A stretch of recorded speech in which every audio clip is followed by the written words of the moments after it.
If you tuned in and you saw my post on Facebook, I just wanted anyone that could listen tonight to be able to hear all at the same time. You know what I'm saying?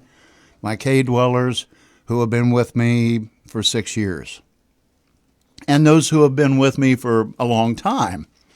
What I'm about to say also would pertain to anyone who don't know jack about me. All right? Because this is kind of behind the scenes of what possesses a guy to want to do radio. Especially live radio. It's not a common thing as you might think. So I really kind of expose myself. Let me just start this thing off, okay? This is for anyone that wants to know anything about Brian and Brian's Man Cave. Let me see if I can get through this thing. I want y'all to hear it, okay? Here goes, Brian's Man Cave. My name is Brian Job, and I'm an on-air personality, DJ, here at WCEZ 93.9 Radio Keokuk since 2018. Call me what you want. I'm here. I'm live. I play music 4 nights a week, including a vinyl album night and a night of local music.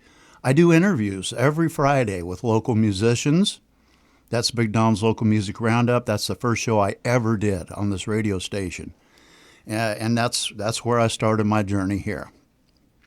I have never been asked to do news, but I've voiced many commercials, which a few I'm pretty fond of, namely Vinnie's Long Branch in the day, Top Dog Productions, Southside Boat Club, The Cellar, which was the only time I ever got to write a commercial myself.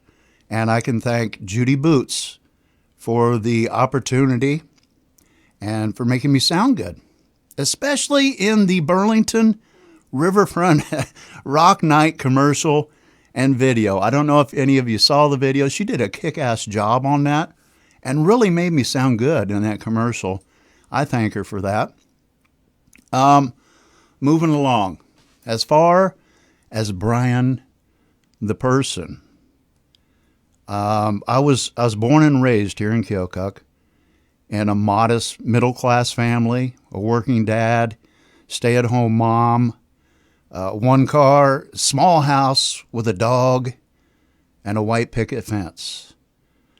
My bro and I were pretty sheltered as far as socially, you know what I'm saying? Never did we go without food, clean clothes, or a roof over our heads, or an education. I wasn't particularly fond of school. I passed grade school, but I felt like an outsider most of the time. It wasn't until I discovered music that much of anything really felt right to me. My love of music was first sparked by radio.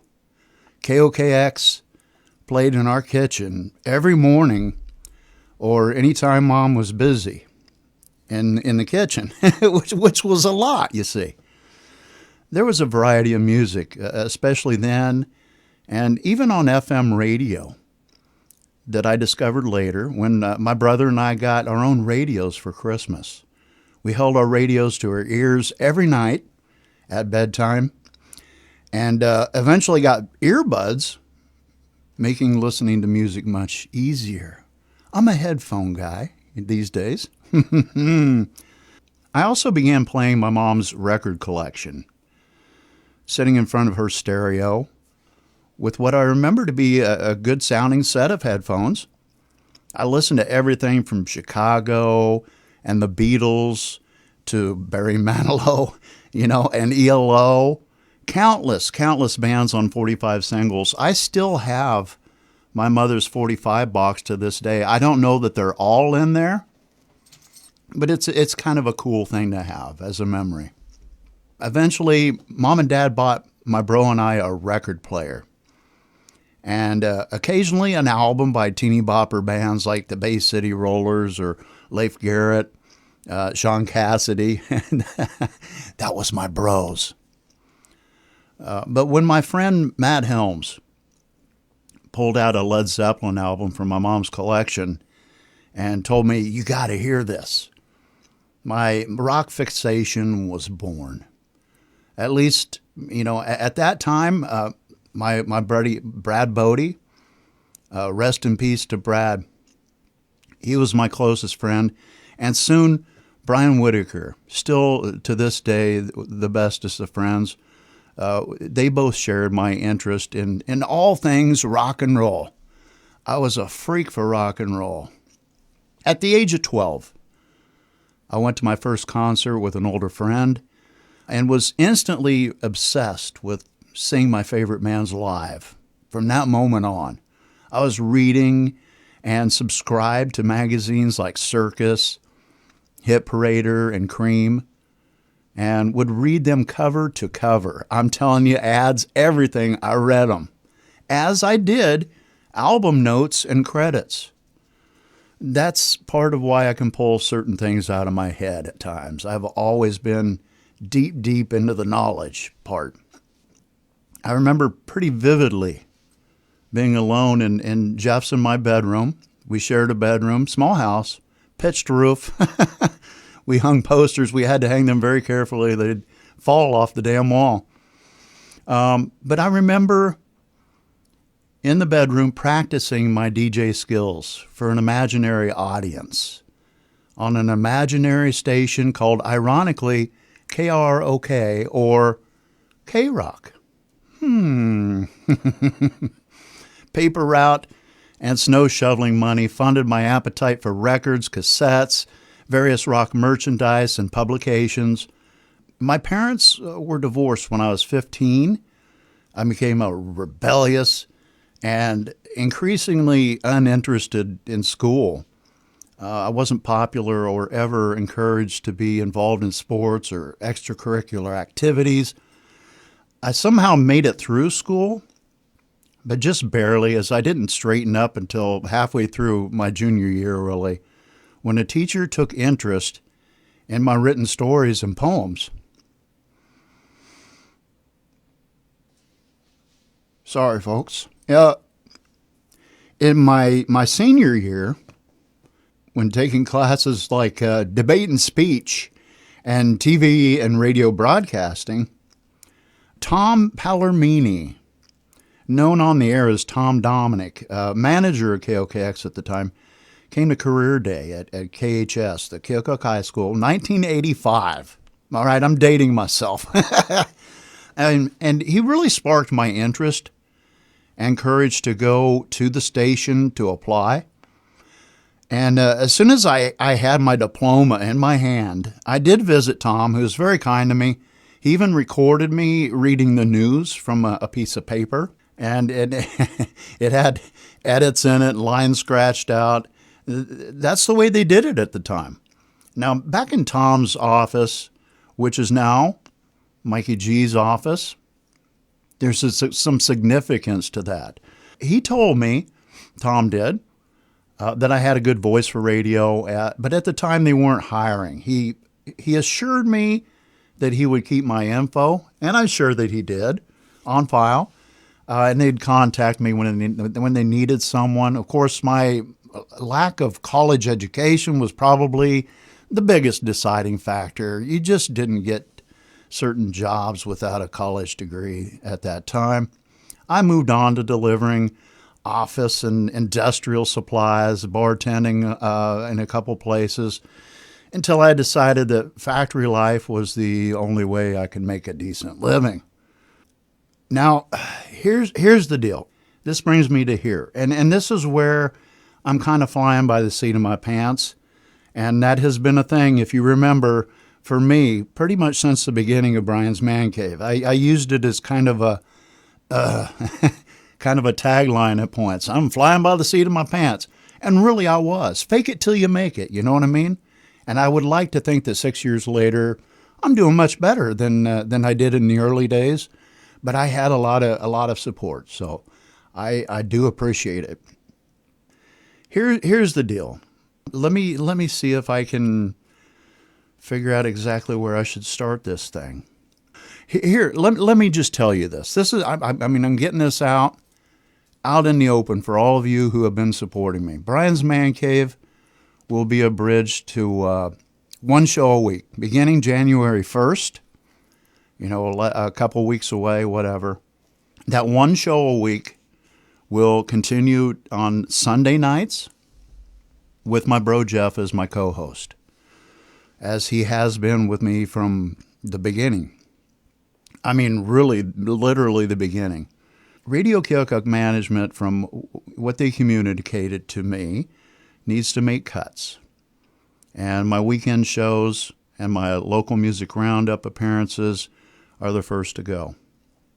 Meaning those who left before me moved on to other jobs. And I don't want to look for another gig, but I don't want my schedule cut down drastically. But I don't have any choice in the matter, you see. I will not go out with any malice or anything. I'm not going to close the doors and play, Skid Row, Get the F Out 10 times or anything like that. But I do want my listeners to know that Brian's Man Cave will continue at some point, in some way, with the hours restored, in some format, okay? I can't go into a lot of details, but the show, I want the show to be heard. I've spent a lot of time building this up. And I want to make a living at it, and certainly I will keep you informed of updates on social media. So, like I started saying before, I haven't built up this show for 6 years just to give it up, because my current situation isn't an option anymore. And I do have some thoughts and plans, and I have a lot of people who are behind me on moving forward. And they know who they are. Now, I have loyal listeners. I know who you are, and you know who I am. And I wouldn't have come this far without you guys. I gotta. What the hell's Brian? Brian's losing his mind up in there. Somebody call the 911 or something. No, it's all good. It's all good. It's all good. But I just want you guys to know how much I appreciate you. And we'll, it's going to continue. It will damn well continue. Damn it. Woo! That's what I'm saying. Okay? So one way or another, I'll keep you guys informed of how this is going to happen. I'm passionate about this stuff, guys. Woo! You know what? So I just wanted you to know that it seems kind of ridiculous to some people that a guy can get choked up over a damn radio show. But your Z93.9 forecast, 100% chance of rock.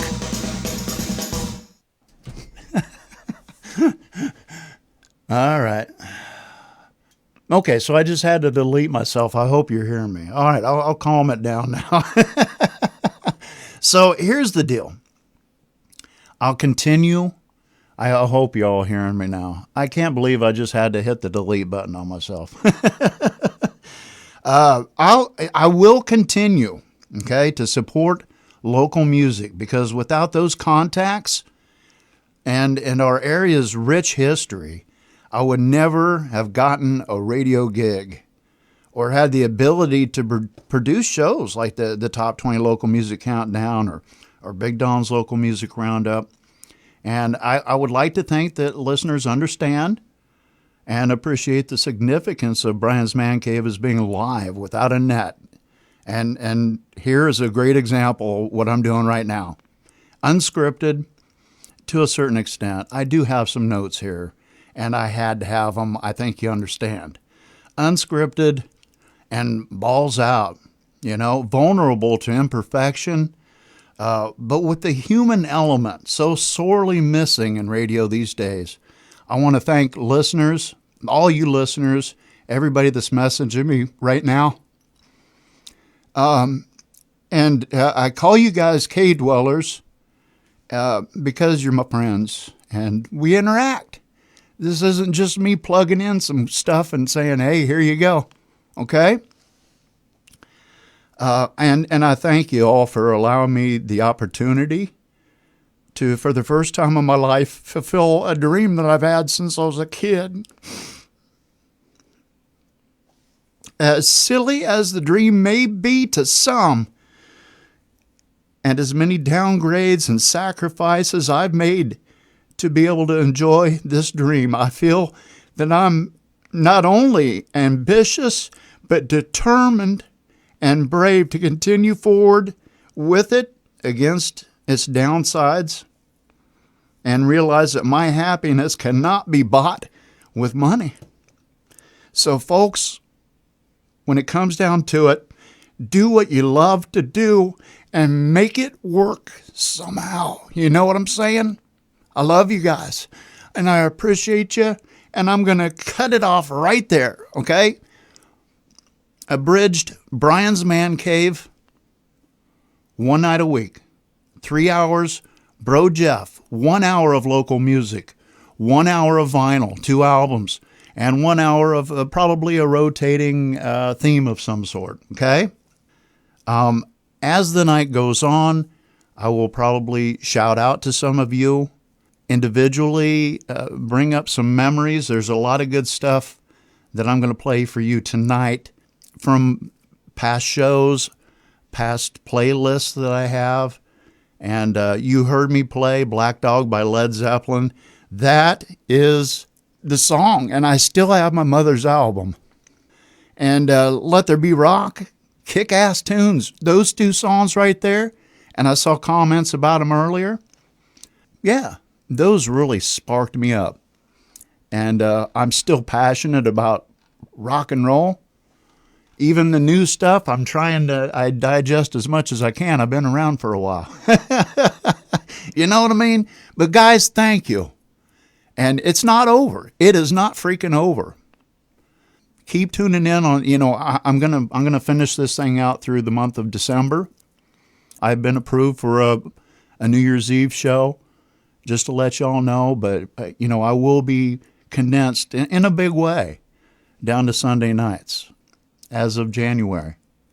And that's subject to getting the pink slip. You know what I mean? So here I go. I'm gonna start playing some music. Thank you guys for listening to me, and sorry about the delay, but I had to have this quiet time here in the studio to be able to do that. And I wasn't perfect at it, but when the hell have I ever been perfect, you guys? Thank you, Cave Dwellers.